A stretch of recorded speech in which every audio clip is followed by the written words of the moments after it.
வியாதிஸ்தரை சொஸ்தமாக்குற அளவுக்கு உங்கள் மேலேருந்து உங்கள் கரத்திலிருந்து வல்லமைகள் புறப்பட்டு போய் வியாதிஸ்தரை சொஸ்தமாக்கும். அந்த நம்பிக்கையோடு கூட நன்றி ரிமா சந்தூர். ஏன்னா நம்ம விசுவாசிகளாகவே இருக்கக்கூடாது.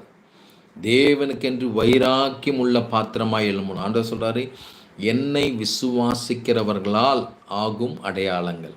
மார்க் 16ஆம் அதிகாரம் 17ஆம் வசனத்தை எடுத்து படிச்சிங்கன்னா உங்களுக்கு தெரியும். அங்கே பிசாசு துரத்துவீங்க, பில்லி சுனியத்தை மாற்றுவீங்க, சர்ப்பத்தை மிதிப்பீங்க, எல்லா காரியத்தையும் செய்வீங்களாம். வியாதிஸ்தர் மேலே கைகளை வைப்பீங்க, அந்நிய பாஷை பேசுவீங்க. இதெல்லாம் தேவன் உங்களை நம்பி வைத்திருக்கிற விசுவாசத்தின் காரியங்கள், அபிஷேகத்தின் காரியங்கள். இதை நீங்கள் செய்ய பழகும்போது நிச்சயமாய் பிரதர் பஸ் ஸ்டாண்டுக்கு பக்கத்துலேயே தான் நம்ம சர்ச்சு. அதனால் நீங்கள் சர்வீஸ் டைம் மார்னிங் 10 to 12 கண்டிப்பாக வாங்க பிரதர். ரிமா சந்து ரியாந்தரப்பா. அடுத்த மாதத்துலேருந்து கடைவீதியில் மாற்றலான் இருக்கோம். கடைவீதியில் ஒரு இடம் பார்த்துருக்குறோம்.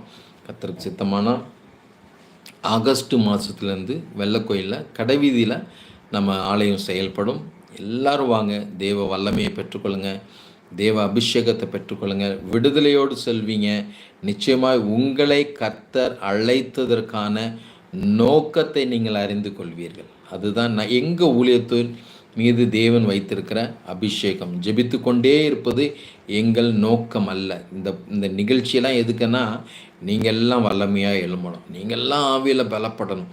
உங்கள் மூலியமாக ஒரு 10 குடும்பம் தேவனுக்குள்ளே வரணும், 10 குடும்பம் ஆசீர்வதிக்கப்படணும். அவங்க வியாதி பிரச்சனைகள், அவங்க கண்ணீர் துக்கங்கள் எல்லாம் உங்கள் மூலியமாய் கர்த்தர் மாற்றணும். அதுதான் நம்ம நிகழ்ச்சியோட ஒரு பிரதானமான நோக்கமாய் இருக்கிறது. அதனால் கண்டிப்பாக ஒரு முறை எல்லாரும் நேரில் பாருங்கள். திருச்சி மற்றும் வெள்ளக்கோயில் பகுதியில் ஊழியங்கள் செய்கிறோம். கண்டிப்பாக உங்களுக்கு அது ஆசீர்வாதமாக இருக்கும். எப்சிபா ஜினோக்காக ஜெபிக்கிறேன். அப்பா நன்றி நன்றி. ரிபா சந்தூர் யங்கத்தரா சரவணா தேவி அவங்களுக்காக ஜெபிக்கிறேன். Pray for me.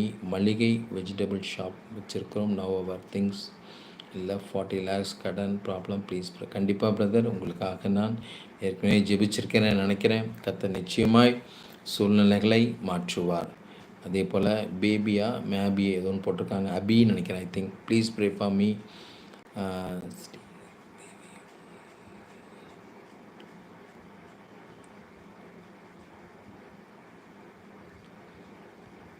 சரியா எனக்கு என்னென்னு புரியல. இருந்தாலும் உங்களுடைய தேவைகளை கர்த்தர் சந்திப்பார், உங்களுடைய பிரச்சனைகளை கர்த்தர் மாற்றுவார். எனக்கு கடன் பிரச்சனை மாற வேண்டும், எனக்காக ஜெபம் பண்ணுங்கள். பாஸ்டர் ராதா கணேஷனுக்காக ஜெபிக்கிறேன். கடன் சுமைகள் எல்லாம் மாறட்டுப்பா. பொருளாதாரத்தில் பின்தங்கி இருக்கிற பிள்ளைகள் எல்லாம் பொருளாதாரத்தில் நல்ல ஒரு வளர்ச்சியை, அவள் கையின் பிரயாசங்களை கர்த்தர் ஆசீர்வதிங்கப்பா. ரபா சந்து ரியாந்தரபா.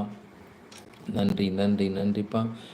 ஜெபிக்கப்பட்டவர்கள் வாய்ப்பு இருந்தால் ஒரு ஆமேன் போடுங்க. ஏன்னா அந்த ஆமேன் என்பது உங்கள் ஜெபத்துக்காக கர்த்தர் கொடுக்கிற பதில் என்று நான் அங்கீகரித்து கொள்கிறேன். கர்த்தர் அதன் மூலியமாய் தேவ நாமம் மகிமைப்படுவார். கர்த்தர் நினைப்பார், என் பிள்ளை என் ஜெபத்தை ஆமோதித்து கொள்கிறது, என் பிள்ளை என் ஜெபத்தை ஏற்றுக்கொள்கிறது என்று வதிப்பார். அதே போல் Ronith please pray for my family and my son Roshan Visha and குஜட்டமும் தேவனுடைய பிரதானமான நோக்கமும் உங்கள் வாழ்க்கையில் நிறைவே. எந்த அளவுக்கு நீங்கள் தேவனை வாஞ்சித்தை. இப்போ நான் ஒரு விஷயத்தை உங்களோடு நான் பேச விரும்புகிறேன். எலியா தீர்க்கதரிசி சொல்கிறாரு எலிசாட்ட, நான் வேறு வேலையாக போகிறேன்ப்பா, என் பின்னாடி நீனு வராத அப்படின்னு சொல்லி அவரை துரத்தி விடுவதில் நோக்கமாக இருக்கிறாரு. காரணம், நமக்குள்ளே இருக்கிற வாஞ்சை எந்த அளவுக்கு இருக்கிறது, வைராக்கியம் எந்த அளவுக்கு இருக்கிறது என்பதை தேவன் சோதித்து பார்ப்பார். ஒரு தடவை சொல்லிவிட்டு ஐயோ ஒன்றும் கொடுக்க மாட்டேங்கிறாங்களே, பேச மாட்டேங்கிறாங்களே அப்படின்னு சொல்லி சோர்ந்து போகாதீங்க.